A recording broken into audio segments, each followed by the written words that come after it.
Dr. Power, the guests have arrived. Thanks, Chauncey. Thanks very much. Appreciate it. Hi, folks. Come on in. Melissa, Brett, have a seat over here. Natasha, nice to see you again. Sean, good to see you. And Wilson. Wilson, I want to thank you for that Sun Tzu correct interpretation, translation. Very much appreciated on some of the Sun Tzu forces that we sent out to everybody. Valuable, stick it in the kit bag, but I thought it was an interesting read. There's so much to learn from the Asian, and particularly the Chinese strategy, and certainly today they're doing marvelous things with long-term visions on many fronts. That's not to say they don't have problems. They have a lot of fissures and lots of difficulties, and this transformational shift of President Xi to a dictator for life, which is unfolding before our eyes. And the last time we saw that was Mao Zedong with the Cultural Revolution back in 1966. He's becoming controlling of all areas. That's both good and bad. I mean, the bad, of course, it makes it difficult for human rights and other views to be expressed, which may not, for innovation things take place. You need that new voices and things from other folks. But certainly the ability to have the same leader in there for vision and long term can be very fruitful if it's the right vision. And this idea of the Belt and Silk Road, this long vision of capturing supply chains globally, President Xi's at the helm and is going to stay there for a while to see this all unfold. Unlike our friend President Trump in the States, we'll talk about a bit today, that 23 months in and already there's lots of turbulence, and that in turn is going to be turbulence for the world. So we'll talk a bit about that today if we can. I sent out to you, and you've had a chance to look at, before you, this is week 6, but yeah, week 6. Sandy's marking your papers. I've had a chance to look at them. I'm sure you're making copies of all, and there's lots of good intellectual capital in there. I got on the site, and I'll confirm where it is, a particular site that you can upload if you wish. No, you don't have to. But all those wonderful stories about this new Internet of Everything age and some of the innovations that are coming in the dark side, it'd sure be nice to share and cross-pollinate with everybody, so you can take a copy with you, because you may not have worked on your teams in your particular business or sector. Somebody else might have done it. And how marvelous if you could take their paper and just scan it and see what's coming through the fog on that side. So I'm going to ask you in your own time to upload your papers if you don't mind. No pressure, if you wouldn't mind doing it. Upload them to the site so all can access and download, cherry pick the ones you want to take with you. But I've taken them all for my kit bag. I find them valuable and I enjoy reading them. After this course is over, I've got a suitcase full of stuff that I want to read. It's so informative, and so thank you for that. I think that's it. Oh no, next week, when you see this, this is Tuesday. It's Monday, Tuesday. You're going to be seeing this for the first time. I will not be with you on Monday, Tuesday next week. The Faculty of Management is having a retreat for faculty, and I have to attend, and looking forward to it. But I'll not be online or available to you for those 2 days, as it starts very early in the morning and ends at quitting time sort of things at night. So you're really on your own for 2 days there, so do what you can, and I'll join in with you certainly by Wednesday. If you have any troubles in that time, you need to talk to somebody, I'll talk to Sandy. She may be able to help, but certainly the program office can jump in and solve some issues too if you need some help. So that's it. So let's get underway if we can. I sent out to you 2 little articles on this rise of the collaborative commons. So as we see the capitalism come down, this collaborative commons is coming up. And we've spent some time now, and I think now you're getting some sense that in the near term and the short term, we're already in this tsunami, this change, this new industrial age, this drive towards zero marginal cost economies, societies. It's happening. The newspapers and school and everything in your papers. I'm sure you saw all sorts of innovative things that are going to drive costs down and make labor available. People are going to have to retool or else.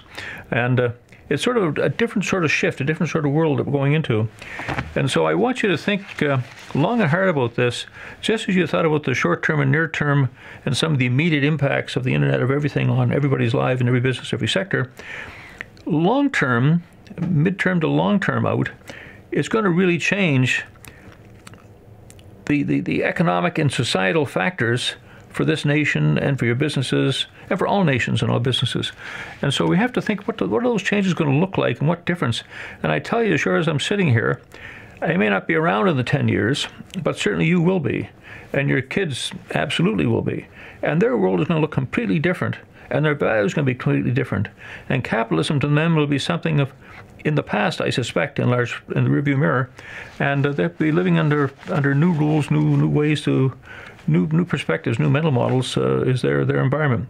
So spend some time when you get a few minutes thinking out in front of what it's going to be and what it means for your business, for you, and for your thing. I'm going to read a passage to you if I can, and I'll go through it quickly. It comes out of Keynesian thoughts. But he talks in terms of, he says, when the cost of producing additional goods and services is near zero, and we've seen that in our papers, products become available for next to no cost. Profits evaporate, and the exchange of property through markets shut down. That's the capitalist system, the demand-supply curve.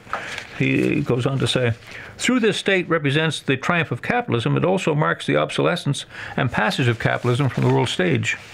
As goods and services become more freely available, the sun will begin to set on the capitalist system.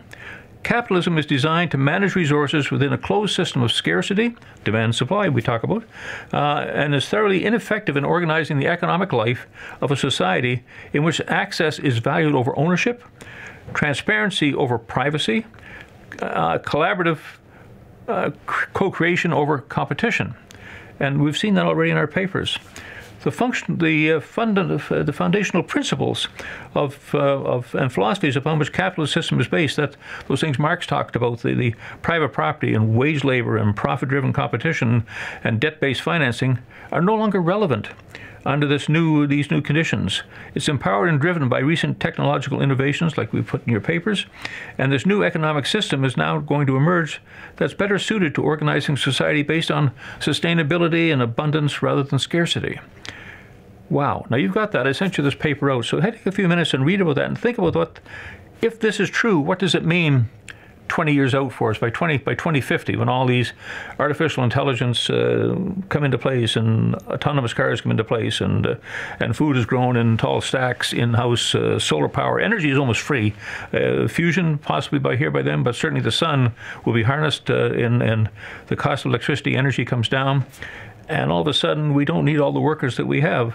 We'll need some workers, but also robotics and artificial intelligence will be doing more and more, and we'll be doing less and less.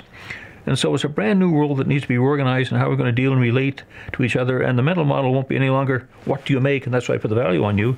Rather, it's going to be some other metric as to, as an individual, what you contribute to the bottom line. So lots in there to think about some time out. Not necessarily for this course, but I sent you the copy. Stick it away in your kit bag. Certainly worth reading. Again, we see a lot of Trump going on down in the States, but not just Trump. We see it in a whole number of nations through Europe on the right wing, what's happening. Brexit, I'll talk about a bit more, but it seems to be falling apart. That May, over the weekend, tried to put something together, and it thought she had it. It fell apart. Northern Ireland's involved. We'll spend a few seconds on that. But in essence, there were four themes on why.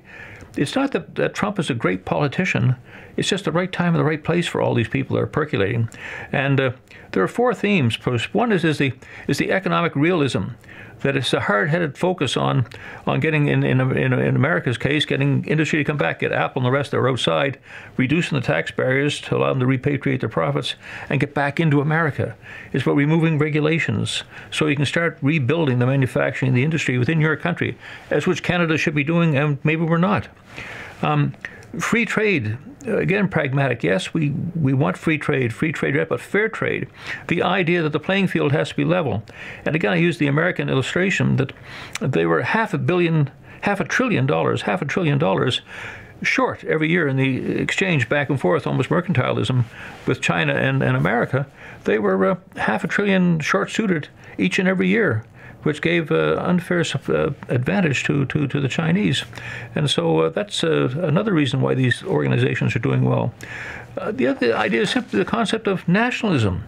America first, Canada first. There's nothing wrong with our Prime Minister saying Canada first.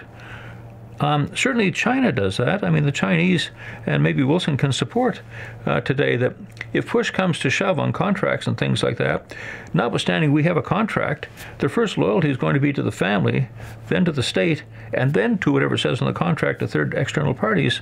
And that's just the culture, the way it is.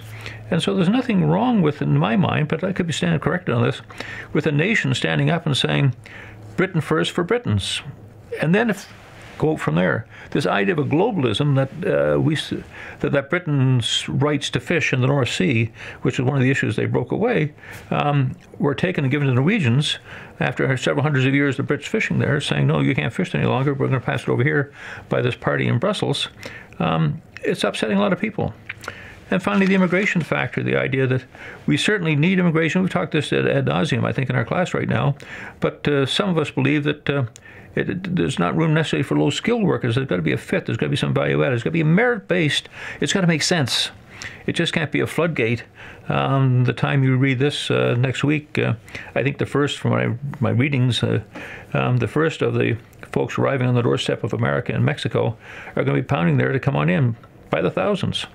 And anyway, those are the reasons that are driving it, and I think I sent those out. If I didn't, I just want to highlight them again for you. One of the reports I get talks in terms of a number of interesting things in a geopolitical way. The first one is, and you're aware by now, certainly I watched yesterday. My daughter's got it on her phone. Every time there's a strike against Israel, the phone vibrates. And yesterday, it was just trembling all day. There were shots and rounds coming in. And I see here that there was an exchange of fire in the Gaza. We talked about it in the last report, but the tension is building up. And yesterday on the Monday, it was just an avalanche of rocket shots coming in. And they seem to be testing the Israelis have this American Iron Dome system. And the Iron Dome system, I think it's 5,000 rounds is what it has. And so up to 5,000, they can knock things down to the air with about 90% accuracy. And they've got 4 of them in Israel. And they were testing with as many as they could to see what the outcome would be if they just overswamped it with incoming missiles. Just as a sidebar to that too, it's also, I think, one of the strategies the Chinese have in these man-made islands that they've built up on the coral reefs in the South China Sea and the East China Sea. They've got 9 of them right now, bases. They're sort of floating marinas, if you will, for weaponry, but also for their military and for the rockets. And even though the American ships have the ability, let's say 500 missiles to shoot up and defend the ship with, the Chinese strategy is we're going to send 5,000 missiles, budget price ones. And so, yes, you'll knock 500 down, but some will come through. And the same thing, I think, is happening here. They're testing in the Gaza Strip this sort of idea. They had tried to get a ceasefire there, but without luck. But I certainly look at the time we receive this next week that we should probably see some severe pushback from the Israelis, as they're prone to do. And again, I worry for the folks in Gaza that there's always the collateral damage of just folks who are trying to make a living and keep it out of harm's way. The Congo, Ebola breakouts, worst in the nation's history. The CBC reported it, the health ministry. 319 confirmed cases of Ebola. Interesting story, but of importance to us and part as a strategist is, again, the pandemic plans for your families, for your businesses. The hospitals won't be able to do it, particularly with the immigration coming across. We gave up certain vaccinations for TB and things of this nature, and if people just walk willy-nilly across the borders without going through medical checks and having vaccinations and walk among us, pandemics is not a far-fetched idea. My grandson's just had this red eye go through the little daycare he went through. All the kids are there taking drops in their eyes with lots of cayooing going on, but it just flushes through, and the same thing happens here. So just mention that, the pandemics, but also get a plan. Sri Lanka, formerly Ceylon, south of India, it's got a bit of a strike there. They've actually dissolved parliament down there because of the pushback. And part of it is that the prime minister there, who's very close to China, accepted billions of dollars in infrastructure spending from Beijing and it turned into a 99-year lease on their major port. When they're unable to service the debt, which is part of the strategy we talked about, is that we'll give you bags of money. I think one of Sun Tzu's quotes is the idea that I'll bind my allies and friends with silks, and therefore they'll be loyal to me. And so that's what China's doing on this whole Belt Road across through Europe, down to Spain, down through Africa to Sri Lanka, giving money for these ports. But the deal is if you can't make the payments, the Chinese get control of the ports. And so increasingly they're falling into place, and China's getting more and more control, which means they put their people's security systems in for security of the assets this way. And even over Canada's north, beware, we see more and more of this the Chinese offering things of research stations and one thing or another and supports for Canada's north, and they come with strings, so be careful as we do it. That's that Maritime. I think I saw another one. Okay. Maritime update, U.S. Yeah, this is interesting. The U.S. Navy has had 18 safe or unprofessional encounters with China since 2016. In the last 24 months, they've had bumps and close shaves in again, those East China and South China Sea. And they're pushing to, America says it's open waters. You just can't take a sand dune and develop into a piece of land and then expect the 200-mile limit to be enforceable, and 12 miles absolutely enforceable under the law of the Sea Conference. And so America is pushing by and gliding by these things. China's taking its new warships, and keep in mind that the Chinese have 300 ships now and the Americans have 350. They are zooming by, and it only takes an accident to happen. The French have got their Charles de Gaulle, the only nuclear power aircraft catapult aircraft carrier other than what the Americans have in the world, and it's now just been refitted and back into harness for the French. Norway had a collision with oil tankers, not much interest. Spain, oh, that was interesting. Spain has just opened up right across from Gibraltar, which the Brits have owned almost in perpetuity since the Napoleonic Wars. Just across the gut there, there's a little enclave also owned by Spain. And in 2016, NATO, Spain kicked the Russians out of there because the Russians used it as their refueling port. It's a long run all the way down through the Black Sea across the Mediterranean without a chance somewhere along the line to put in and get refueled. And so Spain took that away from them in 2016. It's just opened it up again and allowed the Russians to put their ships into there, and that's happening. And Burma, Myanmar is now just what we said. They, again, a post for crude oil. They got a $1.5 billion debt loan from the Chinese to put this new port in and a new economic trading zone. Defaulted on the debt, and as a result, the port is now turned over to the Chinese as a crude oil terminal, which is interesting. And it's right next to the Malacca, down that area down in there too, which is as I recall, Malacca and off Nigeria, and off the bottom of the tip there coming down the Red Sea. Pirates, lots of pirates in those areas. And I'm trying to think of the name of the ones who, not Sudan, maybe it's Sudan.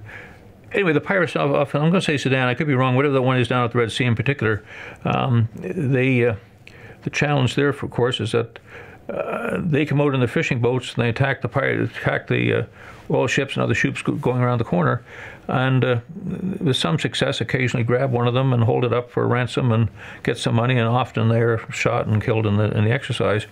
But part of the story in that we don't get here with the piratism is that off the coast there, that was their fishing. That's what they had to live in, but primarily were the waters for these fishermen to fish in. And there's so much pollution there now that oil tankers go by without regard. There's no sanctions to stop them.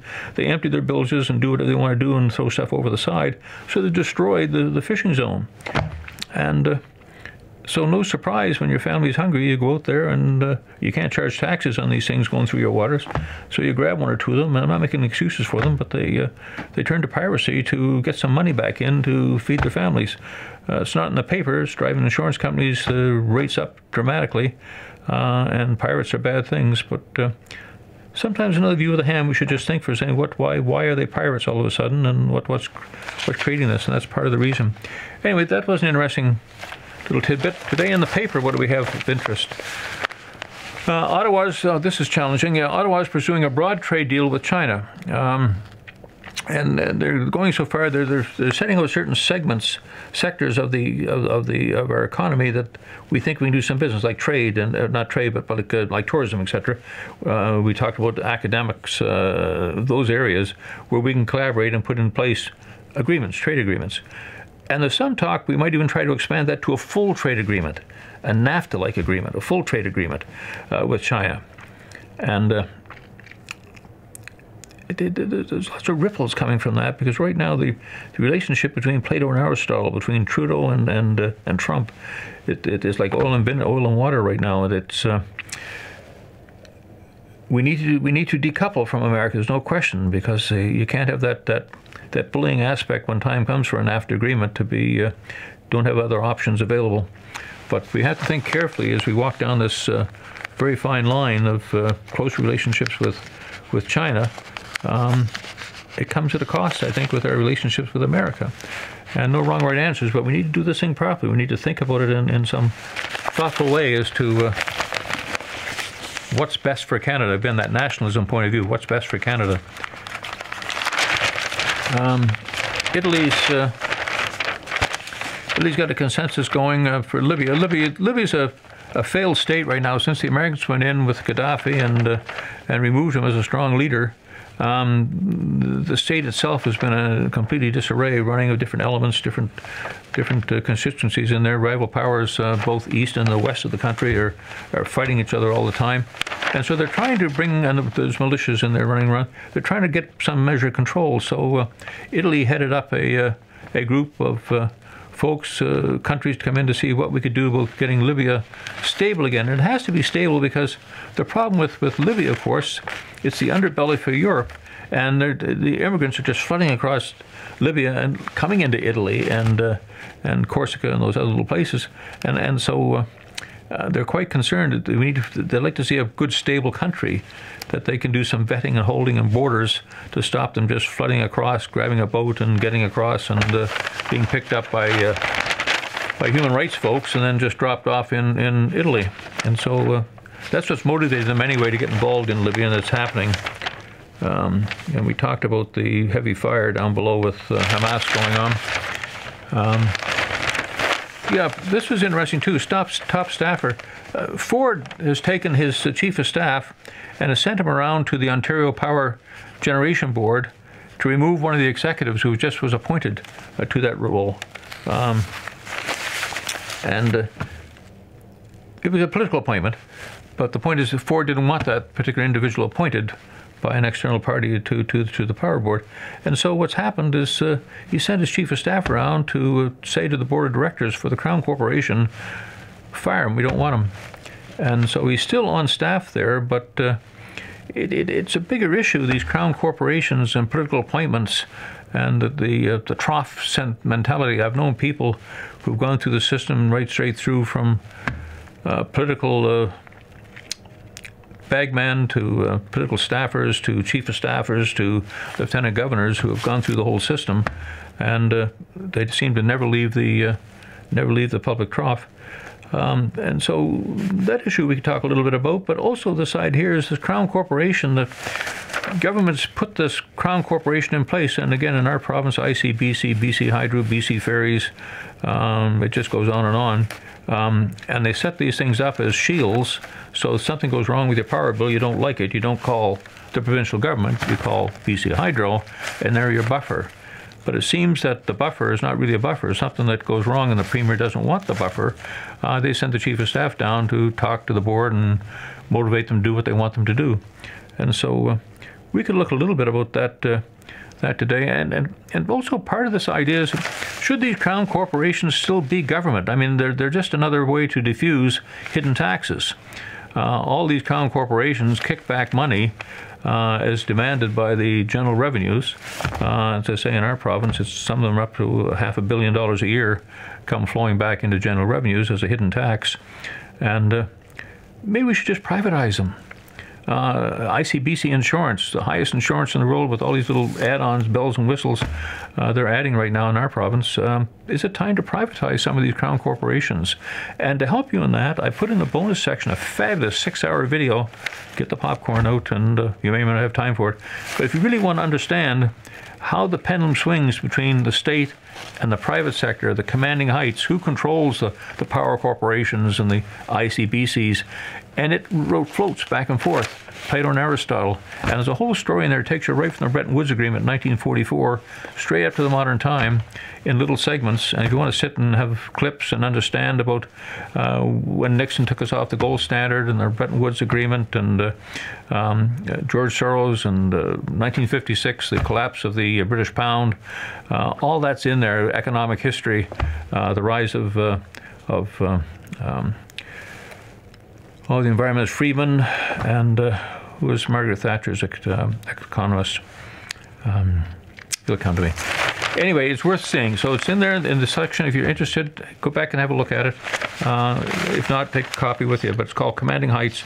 Good thing to see. But the question for us again is: Crown corporations, should we privatize them? Should we take command of the commanding heights and put it in the private sector?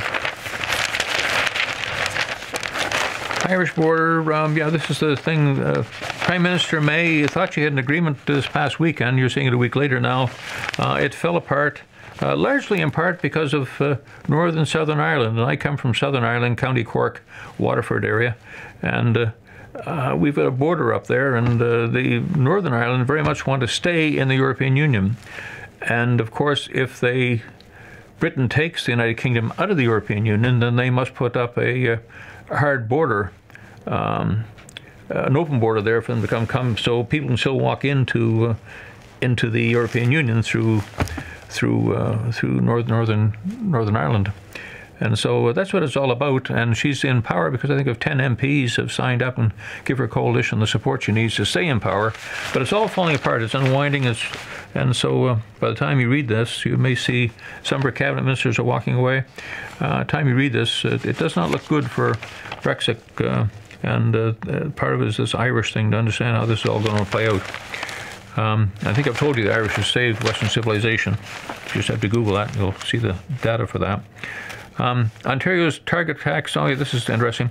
Ford again. Ford is very much cloned in Trump's image and doing those four things, those practical nationalism, in his case, Ontarioism first, to have a look at this. So he said no first to the carbon taxes. And what he's going to do on that is, to the extent that the feds can put taxes on things like gas and fuel, he's going to make that known, so that on your bill when you get it, it's going to say this is the federal tax, to get the word out there. So he's not going to take responsibility for it, which is interesting. On pipelines, he's made it clear that he supports pipelines. He wants pipelines to go through Ontario. He's receptive to that. He wants to get that oil to flush through. He understands the jobs and the economic benefits of having a flow. And to his credit, I think we now see the Quebec new premier starting to show, where before he said no, can't come through Quebec, there seems to be some give now to this whole question that he might be receptive under certain conditions, probably more revenues in his pocket, to allow it to flush through straight into the Maritimes, who are starved, and so and also to head down south to the northern part of America for gas, and so that's looking at that. And there was one third thing, I forget what that was. Yeah, in any event. So that's interesting, that what Ford's doing there. We could talk a bit about the right or wrong, and again, the carbon tax credits, good thing, bad thing. Certainly Ford says no, not in our province, and if you're going to, whatever you do put in from the feds, we're going to make it well known this is your tax, feds. Irish border we talked about.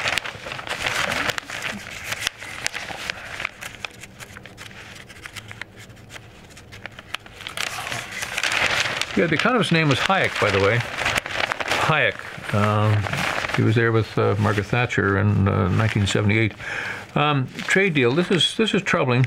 This upset in the States right now. This showing that just took place. This lame duck for the next 2 years until we get the next round of elections. I think we agree now we're going to see a lot of snapping at each other's heels. Certainly the Democrats are coming in to have lots of pokes and prods. How effective this whole organization is going to be, I don't know, because they're all pointing north, and they shouldn't. They should be coming together like a hammer. And so it's a time for those that want to deal with America.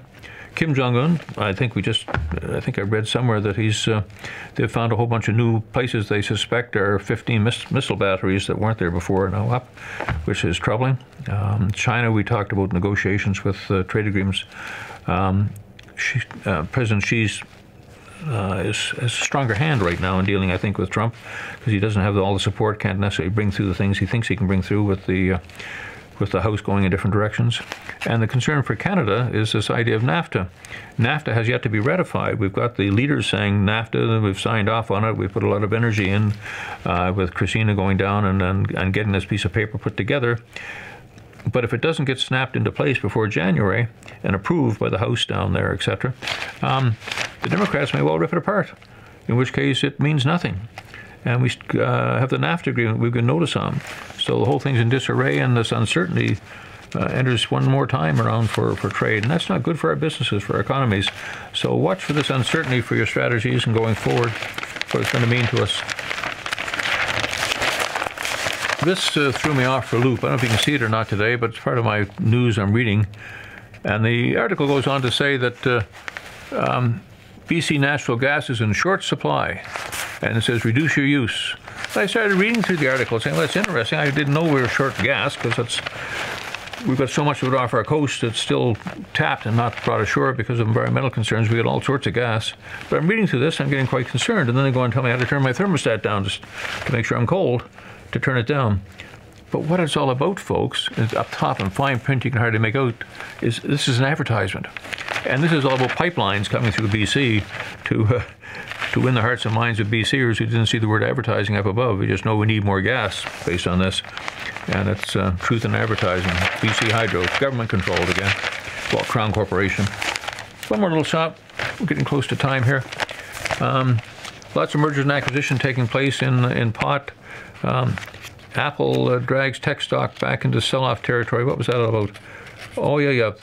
All the horse-run stocks have been dropping a little bit these days in the market.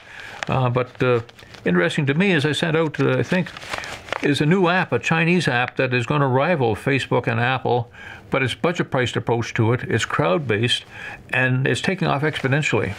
And so Apple may have a little competition in this life starting to emerge. So let's watch for that. Capital forecast price of oil. They're forecasting the oil sector is going to rebound in here, this particular GMP Capital. The energy sector is going to rebound. Certainly, this is the 12th day that oil has been cascading down from the $70, and as of today, it's about $56.50. It's coming down. And that has big implications. It's good for the airline industry, so look to your WestJet and Air Canada stocks having a good quarter as the price of futures and whatever they're buying comes down, so it helps them for their energy stocks. Most businesses need energy. Taxis, cars, truckers need energy, so that's good. I notice our prices are still so much higher than Americans' gas prices. We could look at that and ask why that's all happening. The CEO of a Coty, C-O-T-Y, Inc., chief executive just got fired because their supply chain went skewy, went out of whack, and they had a trucker strike and a bunch of things. And so just the importance of, I mean, it's just a story, but the importance is of supply chain as strategists that make sure we have the supply chain, particularly this new Internet of Everything and what's available. I mean, the idea of having a trucker strike in Brazil, autonomous trucks are going to take care of that for us. We won't have strikes. They'll run 7 days a week, 24 hours a day, and so that will be removed as we go through this. I'm sorry for GE. When I grew up, GE was what they call a blue chip stock. And blue chip stocks were highly prized. They're held by insurance companies and pension plans as no-brainers. Every year you got to check in. I was reading Encana, for example, today for dividends, if you're interested. Encana stock sells for around $41, $42 a share on today's market. And it gives an annual dividend, every quarter a piece of it, but about $2.80. Well, that's pretty nice to have a share and get $2.80 by way of dividend being mailed into you. GE's dropped its to 4 cents on its last thing, just so we can stay in that we give a dividend, but it's a token. Its price of its stock has dropped from the high figures down to $8 a share, and they're now pruning the rosebush. They're selling off assets, and some of them are the good assets. But keep in mind, as the price of borrowing money goes up, as it has gone up with interest rates, they're still not up high yet, but they're approaching historical general highs of 5-6%. They're starting to come up if you look at the mortgages and things of that nature. And banks, if you saw last week, certainly on oil stocks, saying we're not going to cut back your lines of credit, but banks are watching the economy, particularly what we just talked about in the States and going on in NAFTA and what could happen. And so as that happens, the cost of borrowing, and that's another layered on cost, and all this debt that we talk about, has to be serviced. In fact, I read an interesting thing. I may have shared it. If I didn't, I'm going to share it again with you. Is that the American debt, when it was $16 billion, now it's about 22. When it was $16 billion, the American debt at those low rates of 1% or so in that zone, they paid the Chinese $285 billion a year, $285 billion a year for interest on the money that had been loaned to Americans. And they said if nothing more happens, then the interest rates go to historical levels of 5 or 6%, which we're approaching now, 5 or 6%. The long-term Treasury bills, I think, are about 3.10, 3.2, somewhere in that zone. So we're not quite that bad yet. But as they approach that zone, the interest rates paid to the Chinese goes from 285 to 845, 285 to 845 in interest payments. 285 is what it costs to run the People's Liberation Army today, and if we pay them 845, you've just made the payments to the People's Liberation Army fourfold, so they can increase their military, their ships and things 4 times, based entirely by the taxpayer from the States. And so interest is a big factor today for all of us in our business and our strategies. It's time to look at the leverages that you do in your businesses and make sure you're under control for this wave that could hit if NAFTA falls apart and some other things happen in the States. Trump's thing, all these initiatives fall to the ground. We've had a good run up to the highs that the economy has had in the States, and resettling is not an unusual thing to happen. So have a chance to look at it. But anyway, that's the story here. GE has got selling its assets, cutting its debt load, deleveraging, and it's a sad thing to see it happen. Bombardier's article in here again, and I think we talked about Bombardier this week, and it's been at the public trough 40 years. In fact, at one time they had Class A and Class B shares, and the Class A shares were the controlling shares, and they were held by the family. Baudin. Held by the family. They were the controlling shares. They did the voting shares. The actual shares out in the marketplace for everybody else on the exchange, etc., with the Class B shares, no votes. We got a dividend check, but we didn't have any input into the running of the system. And for the longest while, Canada has propped them up. Article in here, pot producers aims to replace jobs lost in BC mill closings. And so they've moved into a place called Merit in BC, and for the longest while there was a Tolko, T-O-L-K-O, Industries Limited. It was a lumber yard up there, did work, and had a number of employees. 200 employees lost their job in 2016. So this entrepreneur has gone into the areas, and we're going to put together a pot growing station in this place. And here's where it's going to be, and here's the size it's going to be. I need some approval from Merit to put this all into place, and if so, we'll replace some of these jobs lost at the mill. But you and I both know, of course, that that's part of the window dressing to get the approvals to get this thing built. But who's going to use laborers in a closed-in environment with this new autonomous bots and agriculture and things we've been talking about for farming? Those jobs will all be replaced in very, very short order. It's a 100,000 square meter facility they want to put up. Well, I think, I don't want to be respectful of your time. I think that's probably enough for today, folks. It's been a good bunch of good stuff in there. I won't be able to join you, say, till Wednesday of next week, but I really am enjoying this. This is week 6, and just 2 more weeks ago. I wish we had more time together. Anyway, have fun, guys. Call me if you need me. Bye-bye now.